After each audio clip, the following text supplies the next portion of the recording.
Hey, this is Alec. Welcome to White Whale Comics.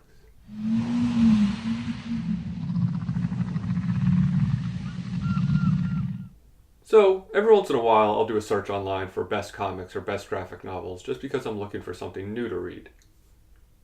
And recently, I did a search for something to the effect of best indie books or best small publisher books, and was surprised to see that most of the lists I found were mostly image books.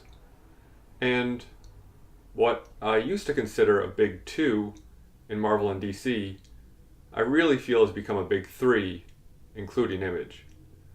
So while I understand they're creator owned and technically independent, um, I really was surprised to not see a lot of other offerings on the list.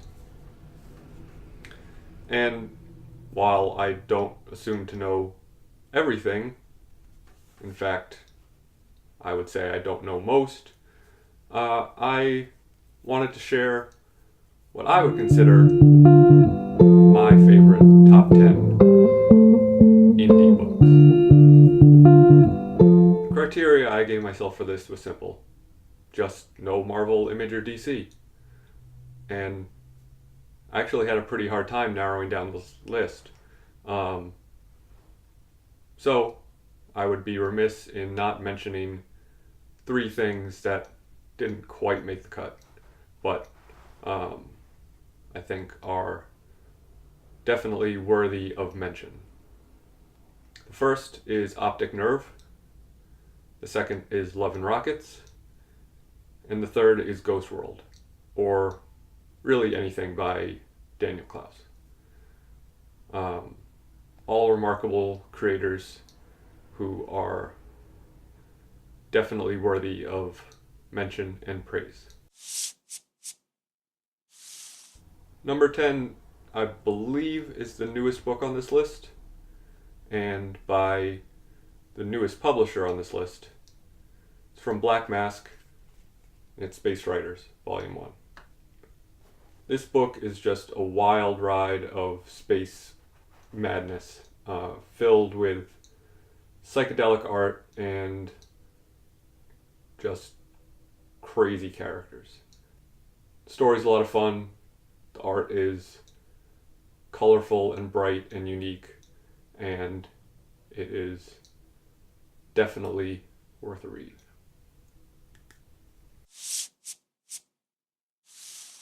Number 9 on my list is from Oni Press, and it is Stumptown, Volume 1. And this edition is actually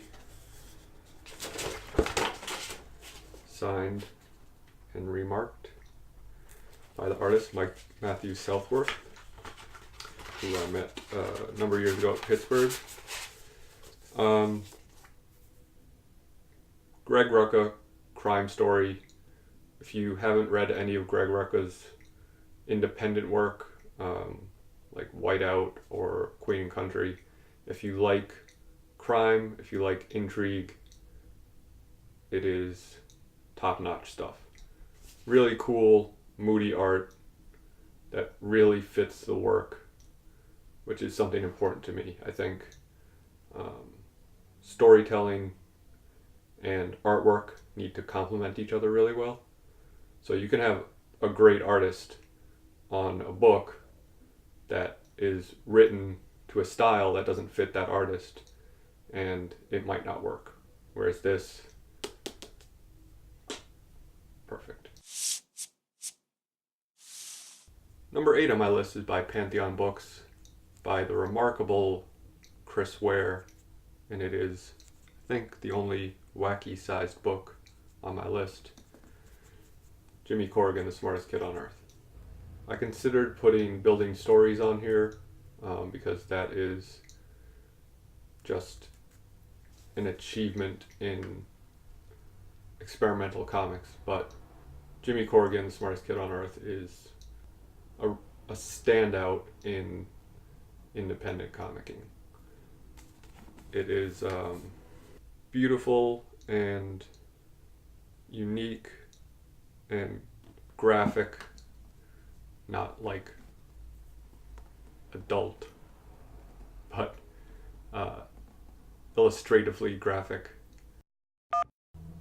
It has a very graphic style, very flat colors and intentional layouts, and it is a very unique and powerful read.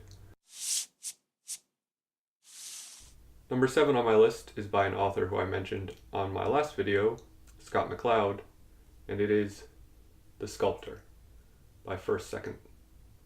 This story is incredibly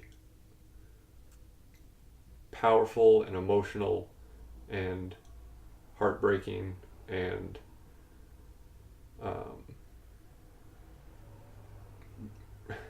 it's funny, in the last video when I mentioned talked about understanding comics, the book he wrote on understanding comics, this really shows that he puts his money where his mouth is, and can make a comic that will kick your butt and tell a story perfectly. Number 6 on my list is not cheating.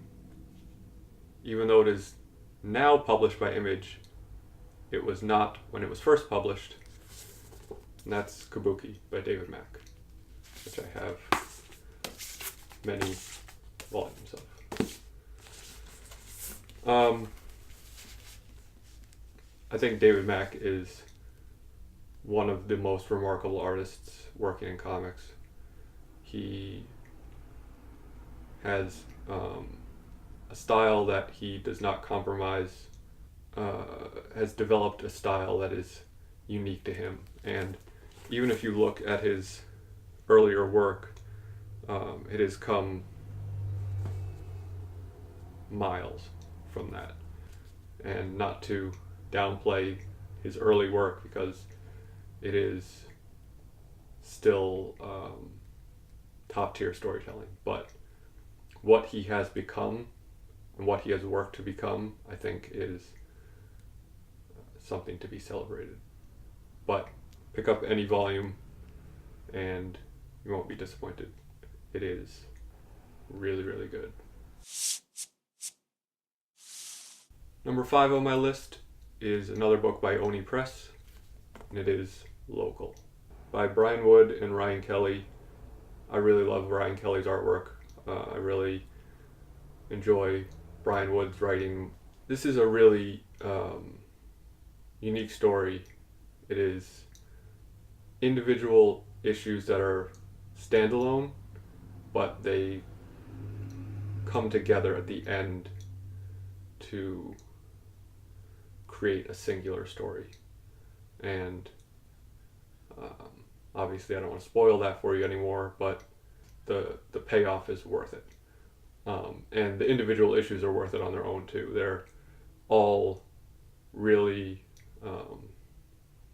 lovely pieces on their own, so you can pick up any issue or open to any chapter of this book and be satisfied with what you're reading. But when you read the whole thing in its entirety, it's really an intentional piece. From the beginning, they knew what they were doing.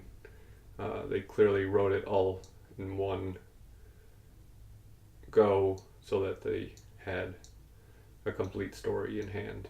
And I think it is really pays off dividends for them. So, Local. Number 4 on my list is by Pantheon, and it is by the remarkable talent Charles Burns, Black Hole. I think the rest of these books on my list, most people probably have heard of if you are into indie comics, even the slightest. Black Hole is wildly celebrated, and rightfully so. It is a story about an STD that affects teenagers and turns them into these crazy monsters, and it is just a wild ride that is told masterfully. Number 3 is yet another Pantheon Books publication. I really feel like it needs no introduction or much explanation, but it is Art Spiegelman's Mouse.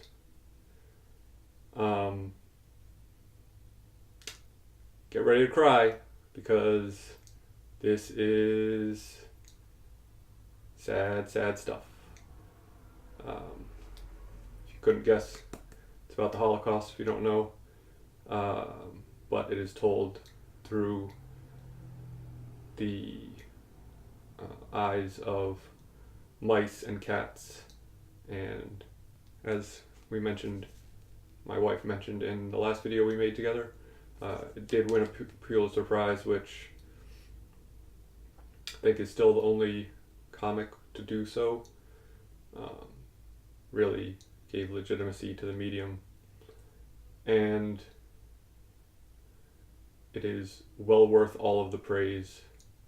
It is well worth a read, and it's just a powerful story that has been told many times, but never quite in this way.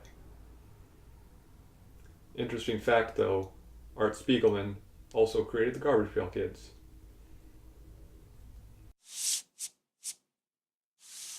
Number 2 on my list, but just by a hair, published by Cartoon Books, Bone by Jeff Smith.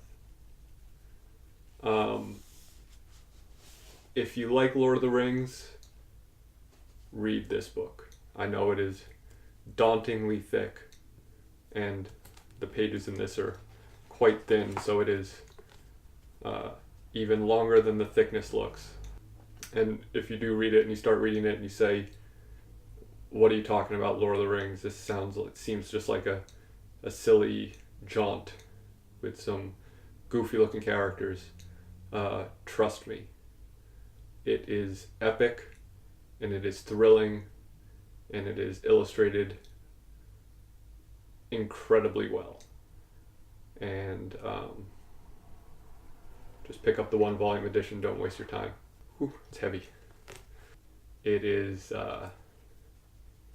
worth every penny, and for $40, like the amount per page you're paying, I don't think you can get a better deal. And even if it were twice that, it would be worth it. So, Jeff Smith, Bone.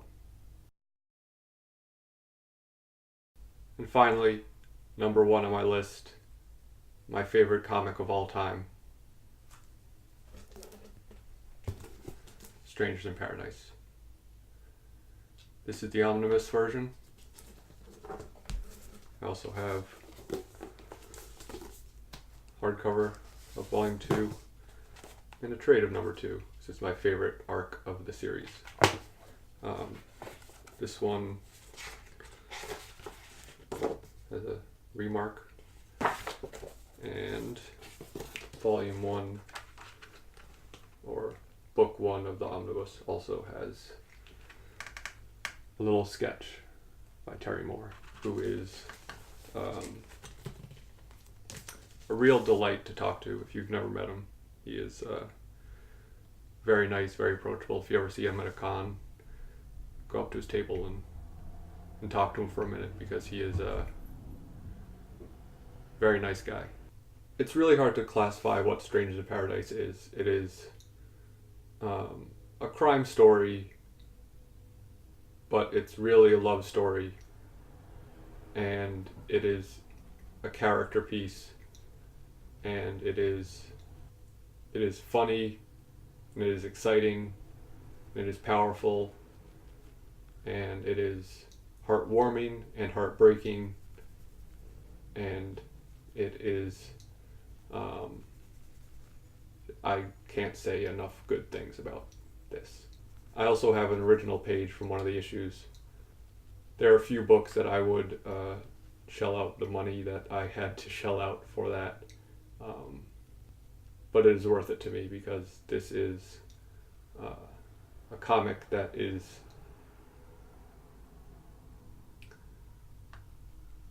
part of me now, And I know that sounds kind of cheesy to say, but it really is,